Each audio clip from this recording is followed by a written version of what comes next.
Hello and welcome to the Sound Lab podcast interviews, unedited. On today's show, we have interviews from Brontës, Ansley, the Souls, the RAH Band, and Adam Zindani from the Stereophonics. So without further ado, let's kick off with our first interview from Brontës. They've got new music out and on the way too, and we had a chat with them all about it. So Brontës, how are you? I'm great, thanks for having me. Pleasure is all mine. And we've been playing a single of yours called Wouldn't Be Me. Tell us a bit about the single, first of all. So we kind of just wrote it from the perspective of we're just constantly seeing girls and maybe just like relationships that we would say is not up to their kind of standard. I think that's why we released it just the day before Valentine's Day, for a kind of Galentine's Day release. And the lyrics in it is like, we see this every day, don't know why they stay. I think that's just something that we could all relate to. It was just something that was happening so often where yeah, the girls are just choosing guys that are not good enough for them, to be honest.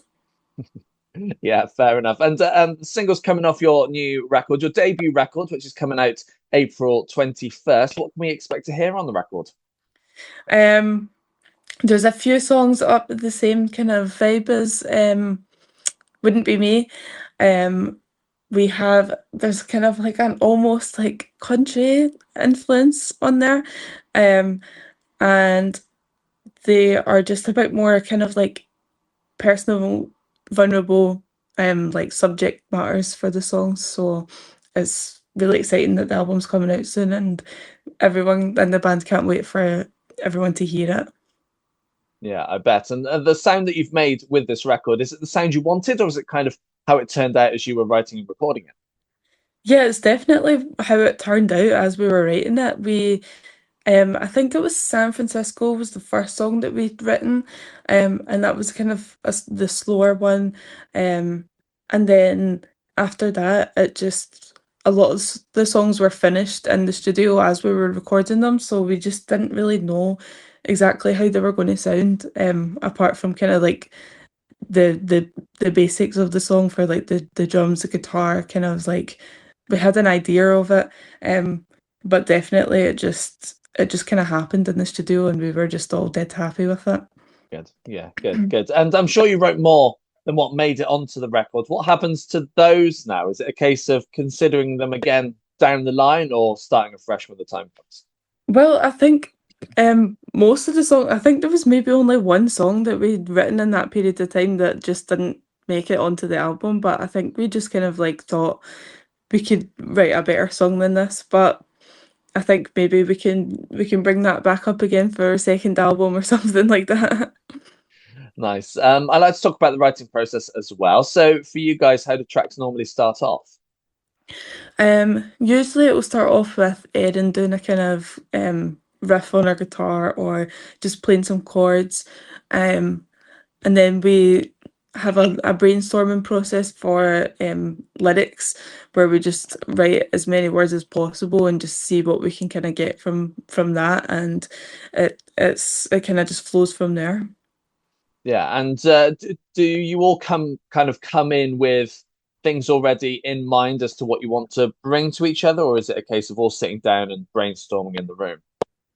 Yeah, I think it's a mixture of both. I think depends maybe what's happened in that week. Maybe like one of us are thinking like, okay, we need to write a song about this, or we'll just sit down together and we'll discuss like maybe something that we've all been through that we can all relate to, something like that. Yeah. Yeah, nice. And considering you all do some sort of vocals in the band, how do you kind of share who sings what out? Um, Usually Erin does like the main harmony and Amelia will do the lower harmony. So we just kind of that's like a big thing in the writing process as well, where we just kind of see where it fits best, if it's in the chorus or like to build up a pre-chorus or something like that. Yeah, we just kind of see where it works the best. Yeah, good. And people will want to see you out on the road and doing some shows. You've got a couple of things booked in, but what is your plan for this year? So we have our kind of album release show at the Last Night from Glasgow shop on the 24th of April. And we'll be playing our album in full then. And then after that we have Last Night from Glasgow's 10th birthday party on the 9th of May in Glasgow. And that'll be a really fun gig as well. And then I think we've got a couple of more lined up, but um it will be confirmed soon. Yeah, nice. And are you hoping to have a proper tour this year, or do you think it's just going to be spot plays and individual gigs this year? I think that we're looking towards doing that, maybe towards more the end of the year, once we've played a few summer gigs and stuff like that. But we would like to get around like England, and some other parts of Scotland as well to play. And do you think any festivals will be on the cards for the summer? I'm not too sure for this summer, but definitely next summer we are planning to get on as many festivals as possible, I think. Yeah. Nice. And as we get listeners from all around the world, are you hoping to go overseas at some point? Yeah, that would be great. We would love to play maybe in San Francisco since we have a full song Mm, called San Francisco. Um, yeah, just anywhere in the world that would be great. nice. And I like to talk about show day itself as well. So for you personally, what does a show day look like from the time you get up until after the show is finished? Yeah. I think it depends really. Like, sometimes we have a quick run through of our set before we head off to the venue. Um, so I think we'll just try and all get ready together. We'll go to the venue, load in, sound check, and then we always have like something to eat, a little drink before starting, and then during the gig is great, and after it we just all try to hang out and just get a drink and kind of celebrate that we've worked this hard to get a gig. Yeah, absolutely. And the immediate moments before the show starts, do you have anything that you kind of have to do, or is there anything that you really can't do? Um, I don't think so. I think for me it's just making sure I've got a lot of water next to me so that I can sing properly and talk during the songs as well. But I think we just all are pretty confident in going on stage and stuff. So yeah, it's just good. Yeah, good. And as you are fairly new to the music world, I'd like to find out how you guys got together and what made you do this in the first place. Yeah. Um, Me and Amelia met in college, and Amelia and Katie were friends before that, but we all went to college together. And then once we'd finished college, we all went to do the same uni course, and that's where we met Erin. And then we were in a band kind of throughout that. Uh, and then we had a kind of lineup change where we started writing these new songs as well. And I think just with all the girls, it just made it easier to write songs, I guess, because I think we were just more kind of vulnerable at that time, and we could just write better songs, I guess. Yeah. Nice. And I want to find out where your band name came from because obviously it's inspired by the Bronte sisters, but what did they Yeah. mean to you and why pick it as a band name? So we picked it because when the Bronte sisters were writing their books and stuff, they weren't able to use their own name just from being women, and that happens with a lot of authors as well. Like they'll maybe use a different name or just use their initials or something like that.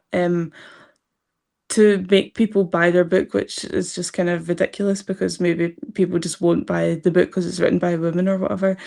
Um, so I think it was kind of like the idea of like reclaiming that and being able to like use that name and just be like, yeah, like we're women in a band. And then also we love Kate Bush, so Very true. that was another point to it. And I hope you enjoyed the interview there with Brontës to talk about new music and more. Now, we are all over social media, so come and find us at The Sound Lab, yes, on all the socials. You can also check out the website, thesoundlabuk.co.uk. So while you go and find us on all the socials and give us some follows, we've got our next interview from Ansley. She's out on tour right this moment with Boys Life, and she's got new music out and to come as well. So Ansley, how are you? Good. How are you? Not too bad, thanks so much. So we've been playing a track of yours called My Own Rich Man. Tell us a bit about the single, first of all. This song is a female empowerment song, about finding your own self-worth, your money, your power, your dignity. And it's just one of those songs that, gets all the girls together and just to feel like you're your own rich man. Rich man, you don't need a man to feel powerful. Yeah, no, absolutely. And it's been a while since you've released a bigger body of work. I think it was 2016 you released an EP. It's just been singles since then. Are we working towards another bigger body of work, or is it still singles? Yeah, so I released 5 singles about a few months ago, but I actually have a whole album coming out very soon called Band from Normal, which there will be 10 songs on there. Nice. And how's it sounding?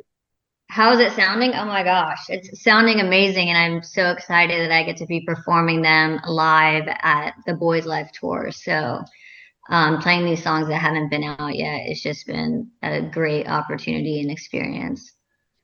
Yeah, no, for sure. And I'll get onto the Boys Life tour shortly because that's why you're over here. But talking about the album, the sound that you've made with it, is it the sound you wanted, or is it kind of how it turned out as you were writing and recording it?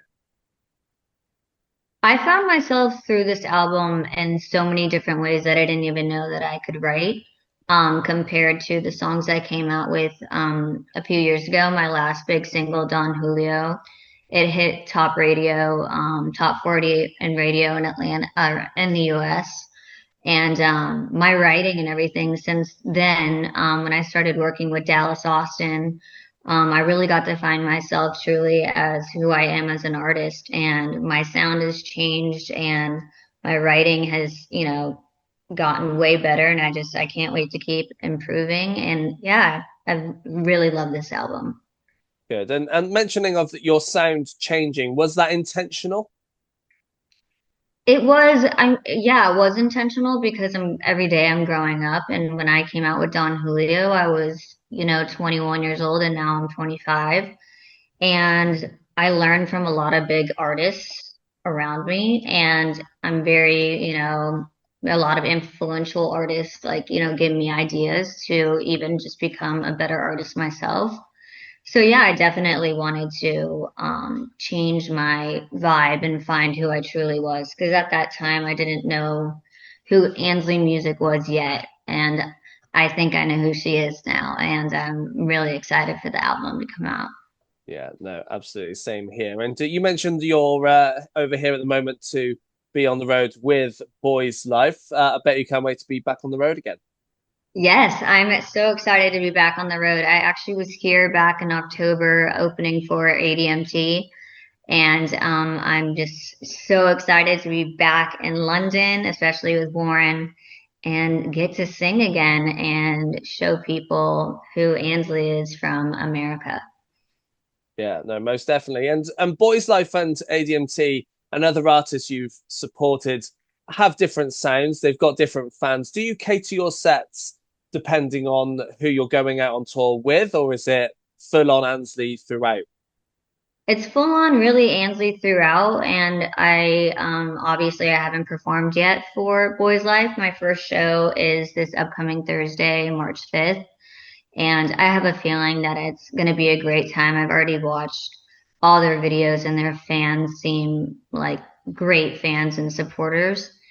And I feel like my music, caters to everybody.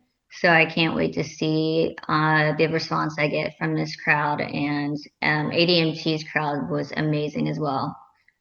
Yeah, no, yeah, good. And that takes you throughout March. What's your plan for doing shows after this tour's over?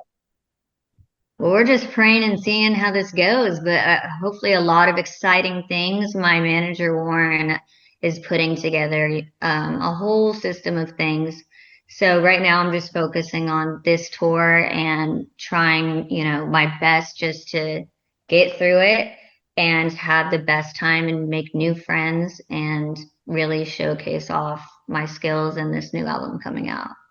Yeah, most definitely. And we're getting quite close to festival season as well. Do you Yes, think you'll be busy with festivals this year? yes, I do. I do. And I love festivals, so that'll be a dream come true of mine. Yeah, no, good to hear. I like to talk about the writing process as well. So for you, how do tracks normally start off? So it's interesting. I have like four different ways. There could be a night where I'm sleeping and I wake up at 4 a.m. and I'm like, I gotta run to my piano because I have a whole idea of a song I want to write. And so, like, in the idea I have, like, if I want it to be like a, a really fun song, I'll be playing major keys on my piano and put my voice memo on and start writing that way. Or other ways, I'll go to Dallas Austin's recording studio and I'll come in and I'll be like, I have the best idea, like my own rich man, because I had this story of a man telling me, he was like, Ansley, one day, like a man will be telling you, like, you can get on his private jet. And I was like, I'm going to be the one with the private jet. And so it kind of, sparked my song, My Own Rich Man, because I don't need a man to, tell me what to do. I can do it myself. So that's what sparked that song. And then sometimes I'm just in the studio and Dallas will put on a beat and I kind of just will go through things I've been through in my life and start writing from there. But it all changes really depending on the day. Yeah, most definitely. And the world of lyrics and the world of music are two very different worlds. How straightforward do you find it to combine the two together? Combining lyrics and the songs together. Yeah. That's my thing. Like I feel like the lyrics have to go with the song. For me, that's how I connect with music. So yeah, very important for me. Yeah, no, good. And you must have some aspirations of things you want to achieve in the music world. What's one thing that you kind of really want to do? Wow, that's a really big question. I mean, to go and have my own world tour one day would be one of my biggest dreams come true. To win awards, get to hear myself on the radio all the time, play at festivals. I mean, I'm already living some of my dreams out right now, opening for Boys Life. It's just, I mean, life has been completely amazing since the start of 2025. I'm working with one of the top producers in the world, Warren being my manager. A lot of things have just been going on the up, and I think my biggest thing would be having my own world tour and just creating amazing fan base and getting to let people see who I truly am as an artist. And yeah. Yeah, good. And I like to talk about show day as well. So talk us through what a day, a performance day looks like for you from the moment you get up to show and even after the show as well. Well, I wake up in the morning, I freak out a little bit because I'm nervous. And then I have to calm myself down and I pray to God a lot and I meditate and I drink some coffee to get up because really the time zone from being in Atlanta to here. But other than that, I do a bunch of vocal warm-ups and my singing teacher, Mama Jan, she works with Justin Bieber and Usher, and she's taught me this thing where it's kind of like a sauna for your face.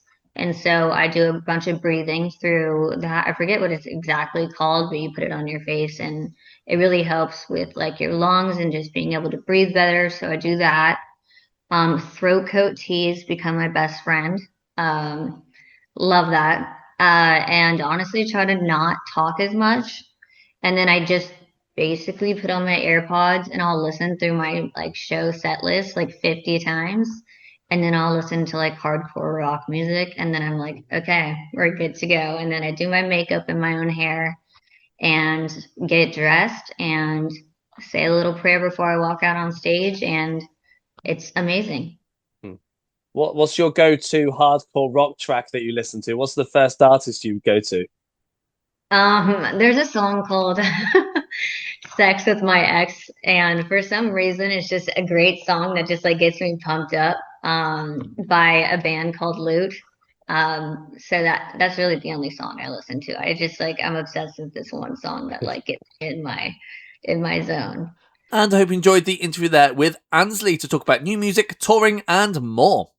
Now, if you're listening to us on Spotify, then you'll be pleased to hear we also have a fresh playlist. It brings you 150 brand new up-and-coming artists that we feel like you might just enjoy yourselves.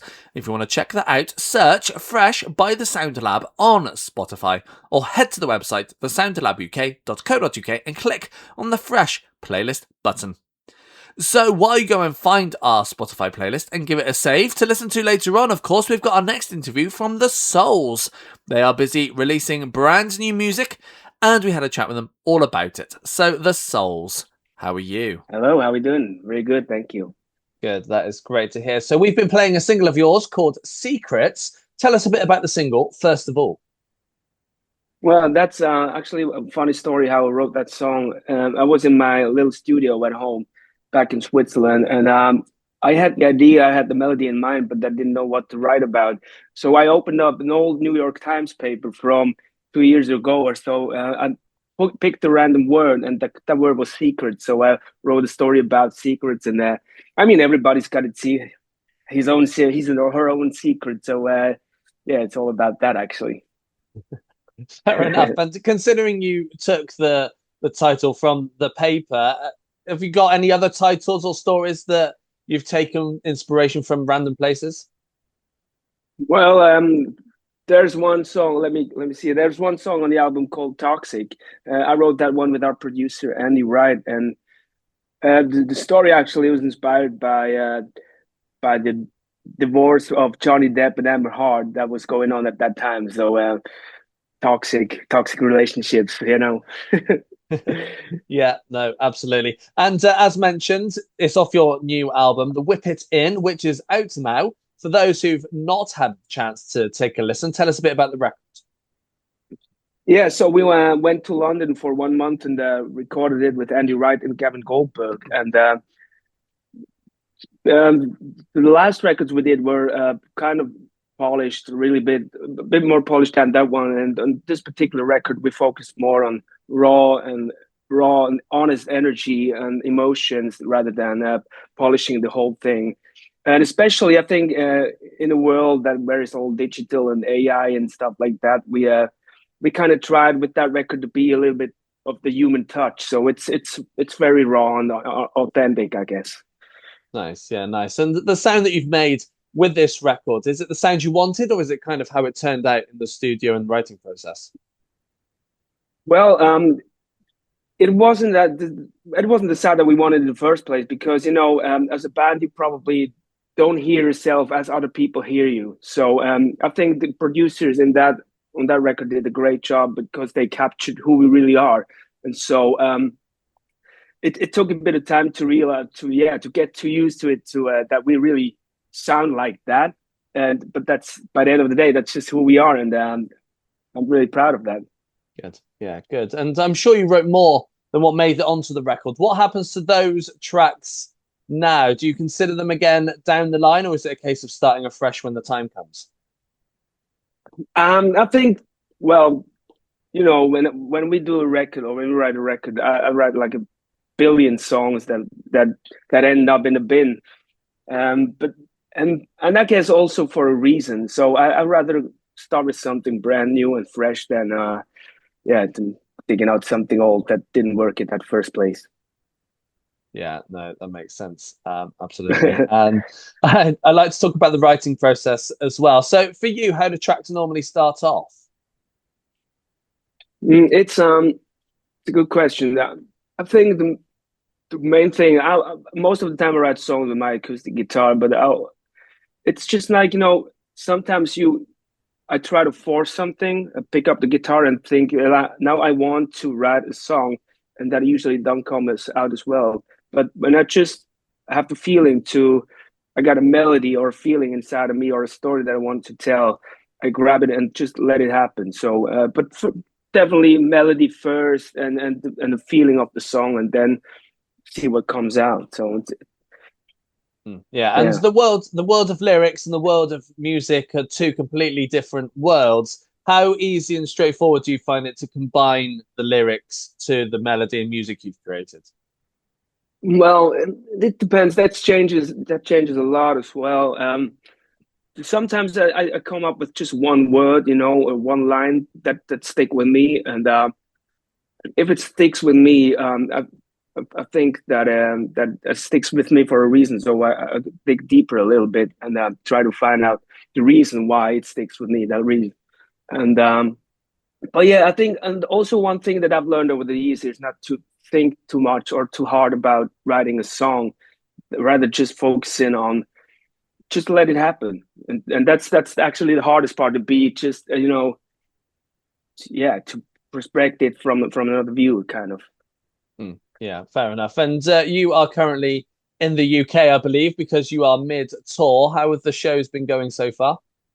It's been incredible so far. Yeah, we've done 5 shows so far. We've been to Belfast, Dublin, and yesterday we did Bournemouth. That was pretty amazing. So we're on tour with Scouting for Girls, the most humble guys you can imagine, and their crowds, they're really warm, welcomed us from the very first second. It's a lovely gig so far. Yeah.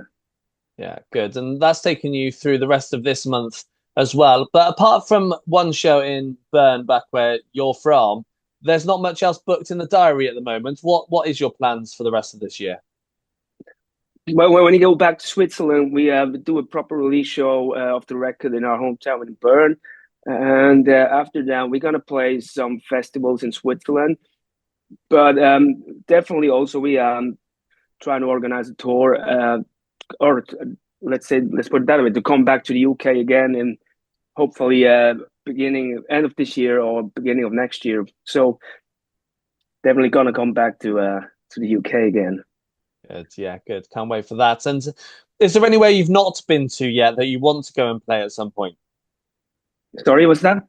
Is there anywhere you've not been to and played yet that you want to go and play at some point? Yeah, we always said that we're going to be the first Swiss band who sold out the Wembley Stadium. So going to do that. Sounds like a plan to me. I also like to talk about show days. So for you, when you have a show day like yesterday, like tomorrow, talk us through your day from getting up until the time after the show, really. Right. It will usually start with doing a little workout to stretch my body and to see where I'm at currently. If the weather is nice and if we're already at the city that we play, I would go out for a stroll and have a cup of coffee and maybe lunch. And then, I will go back to the hotel room again at around 3 p.m., warm up my voice already a little bit and get into the show time in show mood. And 5 p.m. already getting in sound check, and we're playing at 7:15, so it goes really quickly then. But yeah, I'm trying to stay as relaxed as possible until the show starts. Yeah, for sure. Is there anything that you have to do, like just before the show starts, or is there anything that you have to not do? Well, not do is definitely not getting wasted before a show. No, I'm kidding. The thing is, we as a group, we always we have like a little ritual before we go on stage. So we come together, put our hands in the middle, and I count on 5. Then we do go 1, 2, 3, 4, 5 souls, and 1, 2, 3, 4, 5, 6, 7. All right, cheesecake, and then we're ready to hit the stage. Hang on, all right, cheesecake. All right, cheesecake. Yeah. Tell me more. Yeah, that's a funny story actually. We actually did a UK tour back in 2011 where we played just small clubs and open mics, and it was actually the first time we were in the UK, and we've always been fascinated by the language. I love the English language, and I don't know in which particular city it was, but we were just blown away that the people always said, "Hello, all right, mate, cheers, mate, all right, cheers, mate, all right, cheers, mate," and how it all goes. And in the first place, I understood, all right, cheesecake. That's the first thing I thought they were saying. So that was a kind of a running gag for the whole tour, and still is to that day. So that keeps it. Saying that before a show really gives us a smile all the time, and relaxes a little bit more to hit it right. Love it, love it. And I think you've got an album title in the future as well there. Yeah, exactly. That'd be nice. And I hope you enjoyed the interview there with the Souls to talk about new music and more. Now, if you're loving all of today's interviews, then you can hear them once again on our international radio show. This time in an edited form, alongside a load of new music and a live session too. We also have other international radio shows like our Pop Punk Party and It's Christmas on our international radio shows page. So head to the website thesoundlabuk.co.uk and click international radio shows to check out all the shows that we do. So while you go and do that and check them out, we've got our final new interview, and it comes from the RAH Band. They've been busy releasing some brand new music, and we had a chat with them all about it. So the RAH Band, how are you? I'm very well, and looking forward to meeting you and talking to you. Yes, absolutely. Me too. And we've been playing a single of yours called Could You Be the One? Tell us a bit about the single, first of all. Well, it's from the latest album, which is a compilation of some of the tracks that have been out before, but we've rebuilt using the original vocals on every track, the original from as they were recorded, but beefing up the track, changing it slightly, rearranging. And there's 2 or 3 new tunes that nobody's had before on the album. And Could You Be the One is the actual first track, which is being used as a bit of a promo for the whole thing. Nice, yeah, nice. And what was the reason behind putting this compilation record together? Well, really, I was sitting there one day and I thought, what shall I do today?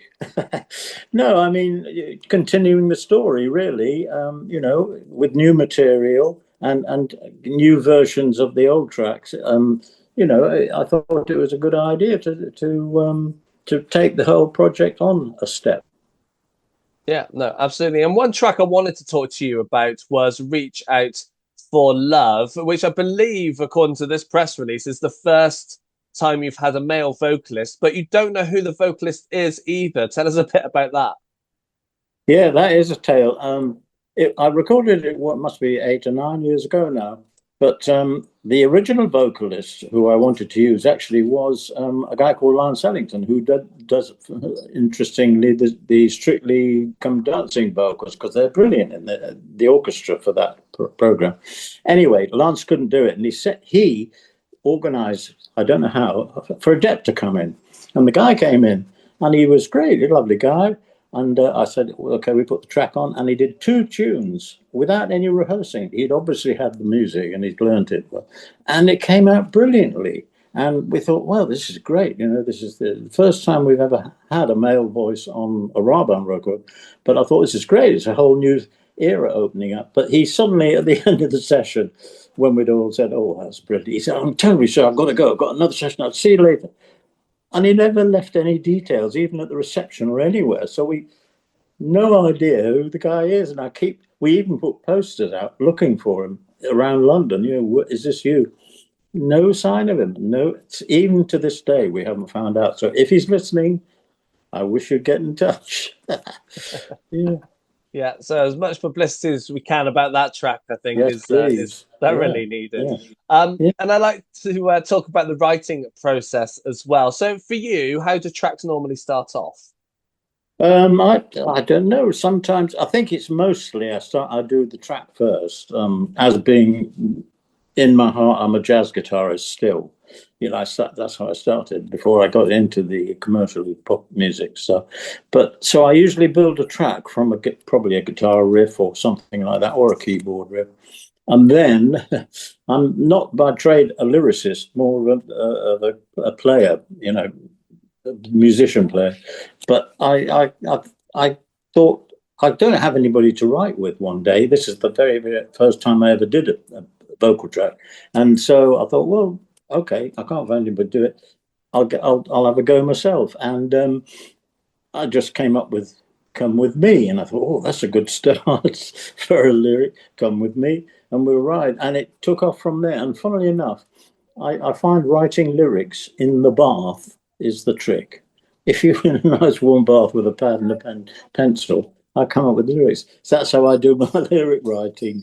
The music written in the studio, the lyrics in the bath. And obviously, those two worlds are very different when it comes to the lyrics and music. How straightforward do you find it to kind of merge the two? How straightforward? Sorry, what? Do you find it to merge the two together? Well, as I say, I take the track, and this is why I mourn the days of CDs going, because I also like to do my day's work. Once I've made a track, the music track ready for the vocal, I'd put it on a CD, which I can then play on my radio in the bath, you see, because how else do you do it? So that's how the process works. Track first, pretty well every time it's been the track first. When I'm happy with the track, put it on a CD, take it in the bath, write the lyric. Not all in one go, usually 2 or 3. Yeah, you'll be nice and clean by the end of it. And you've been around for many, many years, which we'll get onto shortly. But I'd like to know what it's like for you to write and produce music for yourself as compared to those of other artists. Yeah, it's a whole other discipline, really, isn't it? Because when I started, before ever the RAH Band came into being, I was arranging orchestras for many, many well-known artists, which was a great training ground for the whole music business, really, and a totally different discipline. I loved it. I really loved conducting string orchestras, one of my favorite things. But with the RAH Band, the reason I did it probably was because back in those days, we're talking about the 70s and 80s, back in those days, arrangers, such as I was, and there are a few around in those days because people used orchestras more. Back in those days, an arranger would get a very minimal fee, and you don't get royalties as an arranger. And I did this for, I think, 10 years arranging. And I thought all of a sudden, wait a minute, I'm not going to ever make much of a living just doing arranging. Although I loved it, I really did. So I thought, well, I've got to write my own music so you get royalties. That's the only way you can make any kind of a living in this business. And so I did this first track called The Crunch, which is the first RAH Band record ever, which was me playing all the instruments in my bedroom. First bedroom band, I probably was, one of them anyway. And that's how the whole project started. And luckily that first instrumental was a hit. It got number 6 in the charts and still goes around now, believe it or not. And that started me off on the RAH Band, which meant I would get some royalties. So I survived, so to speak. But I think if I'd been an arranger, I think I'd be a gardener now or something. Yeah, no, most definitely. And I'm using trusty Wikipedia here in listing off some of the artists you've worked with, like the Beatles and Bee Gees and Diana Ross. Tell us how you got into doing that and working with artists like those. Well, a lot of those artists, which you mentioned, American guys or girls, would probably not come all the way over to do their orchestral overdubs. So they would send a tape back in those days, of course, and I would work to the tape, come into the studio with a big orchestra or whatever they wanted, put that track on and send it back. So a lot of them I didn't meet. It would be great if I had done, and it sounds very impressive working with Carly Simon, Diana Ross, all those. But no, I didn't meet all the Americans. I did go to Hollywood a couple of times. I did Supertramp. They moved to Hollywood, to Los Angeles, and I did work with them in America. So I did meet them there and a few other people. Herb Alpert, for instance, I met there because he covered one of my songs. But mostly the artists that you mentioned were me working to a tape. Yeah, no, it makes sense. It does. It makes sense. Yeah. And I'd like to talk about being on the road, and you do shows from time to time. What's your plan for this year in doing some shows? Well, we've got, I don't know whether you know, but my son, Dan, who is a brilliant musician, much cleverer than me anyway, he takes the RAH Band live. He's got some great musician friends, really good players, lovely guys and girls, and he's done about 6 gigs so far around London area, even in Liverpool. And this coming year, he's got a couple more in London and some more. We're building up the live side now to sort of carry on the whole project, take another step forward, as it were. But these guys and girls who he uses are so good at interpreting what I did all by myself, over the roads. Mostly I played all the instruments, apart from obviously string orchestras or brass parts. But they actually can interpret what I did and bring it to life. It's a great show, actually. It really is. The RAH Band live, great show. Yeah. How much of an input do you have in the live side then? Well, amusingly, the first 2 or 3 gigs I did sit in, and because you probably, if you know the RAH Band music, mostly it's electronic based. In that most of the things start off with an electronic intro. That's the hallmark of it, I suppose. So I was employed to press the button for the sampler at the beginning of the tune, and that would probably be my input to it. So I did it for 2 or 3 times, but actually I was quite superfluous. They can do it quite well themselves. Yeah, no, for sure. And what's next for you then? Next for me is carrying on with this lovely project, which I so much enjoy. We're looking forward to hopefully getting this album out there and making a success of it. And from then on, wait for more tunes to come, more baths and more tracks in the studio. And I hope you enjoyed the interview there with the RAH Band. Now, this is the part of the show where we like to throw back in time, and we're doing so back a few years, back to 2023, where we had a chat with Adam Zindani of Stereophonics. At the time, he was releasing brand new music for himself, and we had a chat with him. So, Adam Zindani of Stereophonics, how are you? Very good, very good. How are you, Jim? Good, yeah, not too bad. Now, people will know you as being a band member of, formerly of Casino and currently of Stereophonics, of course, but you've decided to go solo. What was the reason behind that? Well, I've always wrote my own songs, and I've always sung stuff, previously in Casino, and wrote some stuff with Kelly, songs with Kelly, for the Phonics. And I wrote a lot of stuff over a lot of years, and I'm sure it's probably the same for everyone. As soon as lockdown happened, I was left with a bunch of time. There's a studio in my house, and my partner said, what are you going to do?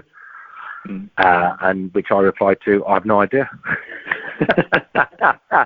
She said, well, you've got loads of ideas you've been kind of playing and probably annoying her with. Why don't you, piece them all together? So I did. And what started off as really just me, forming some ideas and demos, soon turned into a body of work, I guess, and before I knew it, I had an album. Yes, indeed.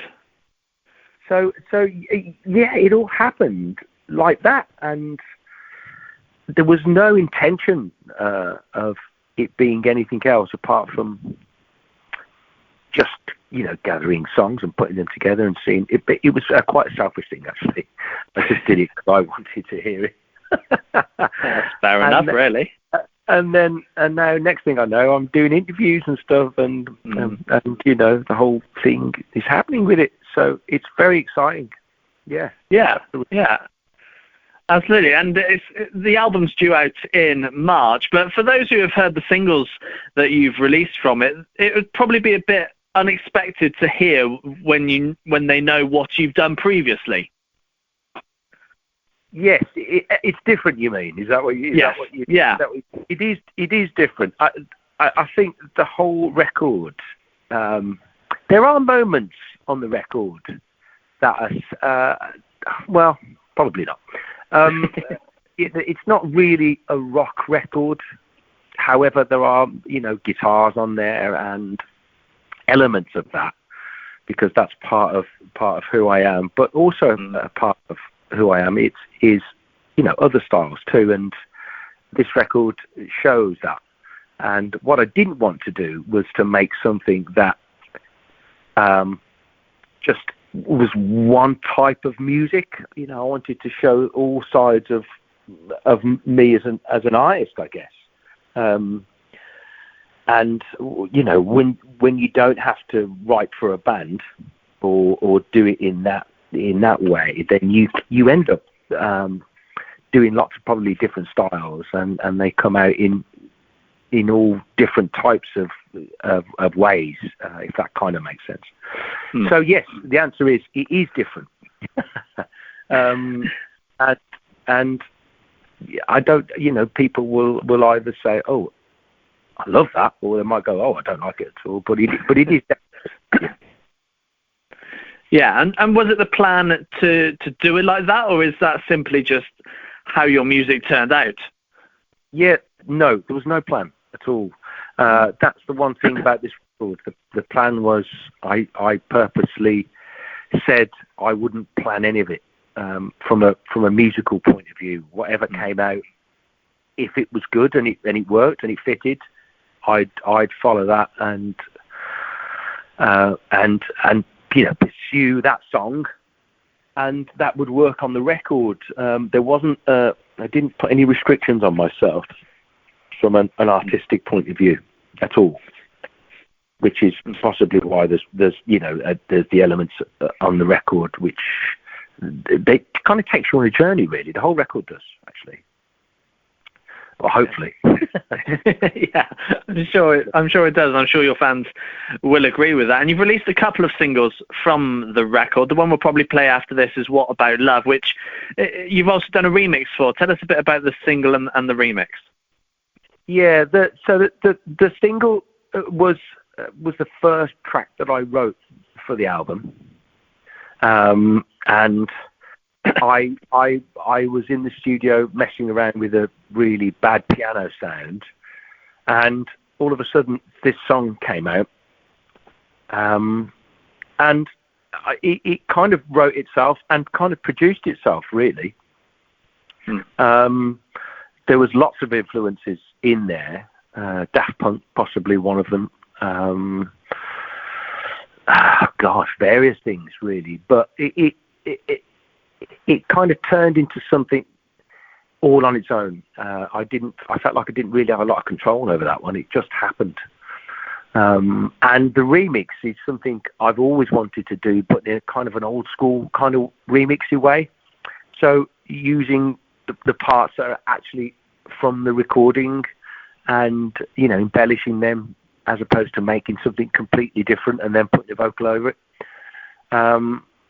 So yeah, that's where that's where the remix came from. And "What About Love" was it just feels like an out and out kind of disco song really at times, but it's not. Some of the lyrical content is quite dark. So there's a bit of a juxtapose really to the music, I think, and the lyrics. Yeah. No, absolutely. And last year was busy for you as well, as Stereophonics released a record and toured as well. Tell us a bit about the Phonics' most recent record. Ucha. Yeah, that was a really fun record to do. We spent some time in the studio, and not a lot of time actually, but we just had a great time making it, and I think you can tell it on that record. It's pieced together from various other things too, and ideas that we'd had. I think I'd co-written, I think, 3 or 4 songs on the record. I can't remember now, but so it was a great thing to be able to. It felt like a fun record, and we were surprised at the end of it how it worked together. I mean, I've got to give Kelly the credit for that really, because he kind of pieced it together and done the track listing and stuff, and it all really worked. So yeah, it was great, and to get another #1 record is an incredible achievement, and it always is, you know. Yeah. And for the fans to receive it as they did, I think we had 2 or 3 you know, A-list radio songs out of it, and, you know, singles. So yeah, it was brilliant. And to come back from the pandemic and uncertainty and stuff with a record and is we were really proud of it. So it was a good thing, and a great thing to be able to tour it after because for a year or so or 2 years people were thinking will anyone be able to do this stuff again. So it was a nice moment. Yeah. Good. And what's 2023 going to hold for you? Obviously, the record is on its way, but what about touring? Are you doing your solo stuff? Is there any Stereophonics stuff in the works? What's the plan for this year? Yeah, I don't think the Phonics will be touring this year. I mean, I'm not saying we won't be doing a few shows, but I don't think there's any plan to do something major, only because we covered a lot of ground last year.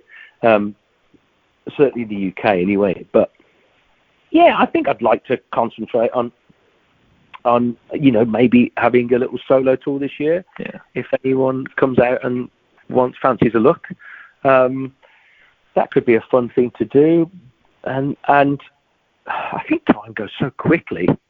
I've got 4 kids, so for some reason I blink and there's months gone.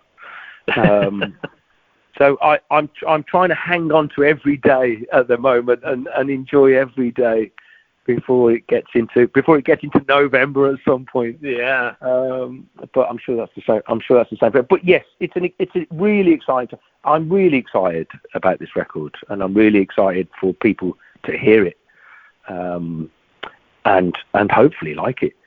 So whatever 2023 will bring will be hopefully something positive and something good and fun. Yeah. No, absolutely. And finally, you've obviously toured all around the world with Stereophonics, but there must be places you haven't been to yet. Where would you like to go and play at some point that you haven't been to before? I'd like to go to India. Mm-hmm. It's probably not. People wouldn't think that would be the first choice you would say, actually. But we were meant to go once, but it got cancelled. So I'd like to go there and do a few shows there.